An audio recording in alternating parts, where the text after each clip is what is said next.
ketika kita jatuh, ketika kita bersalah, ketika kita melanggar, ketika kita memberontak, Tuhan gak pernah mengusir kita. Yang seringkali kita menjauh, itulah yang namanya hati yang remuk. Hati yang remuk itu hati yang mendekat kepada Tuhan. Lawan dari hati yang remuk adalah hati yang keras. Hati yang keras itu hati yang menjauh. Hati yang remuk itu ketika bersalah, dia langsung berlutut dan berkata kepada Tuhan, Tuhan, aku bersalah, ampunilah aku. Komunitas yang mempunyai hati yang remuk, mereka akan saling mengaku dosa.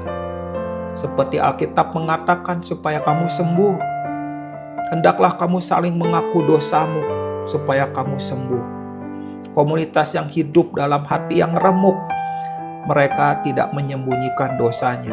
Mereka mengatakan satu dengan yang lain dosanya, dan mereka diam dalam hidup, dalam kebenaran dan hidup dalam takut akan Tuhan. Komunitas yang tidak mempunyai hati yang remuk, mereka saling menutupi dosanya seperti Adam dan Hawa. Ketika mereka awal jatuh dalam dosa, mereka bersembunyi dan mereka menutupi tubuh mereka dengan daun ara. Daun ara itu akan menjadi layu, mereka akan kembali memakai daun ara. Dan Tuhan menggantikan pakaian daun ara itu dengan kulit binatang. Yang berbicara tentang penebusan. Dan disinilah saya mengerti ketika Tuhan memulihkan hidup saya.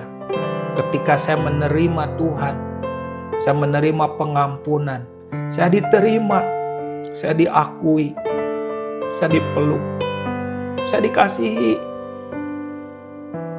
Pengampunannya besar buat saya, dan Tuhan gak pernah mengusir saya. Hari ini juga sama dengan kalian semua.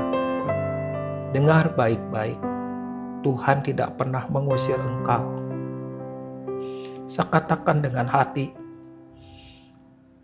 bahwa Tuhan gak pernah mengusir engkau. Tuhan siap memelukmu. Namun hati yang keras seringkali berusaha menghindari Tuhan. Hati yang keras seperti Adam dan Hawa bersembunyi dalam ketakutan dan rasa bersalah. Tapi komunitas yang hidup dalam hati yang remuk, dia membuka diri dengan siapapun yang jatuh dalam dosa. Jadi kalau ada di antaramu yang berdosa, datanglah kepada pemimpin-pemimpinmu. Minta didoakan, minta di cover. Hendaklah kamu saling mengaku dosamu, supaya engkau sembuh. Hiduplah dengan kebenaran itu. Kasih menutupi dosa, kasih menutupi pelanggaran. Hiduplah dengan kebenaran itu. Maka lihat, Roh Kudus akan mengalir deras di tengah-tengah kalian. Kenapa?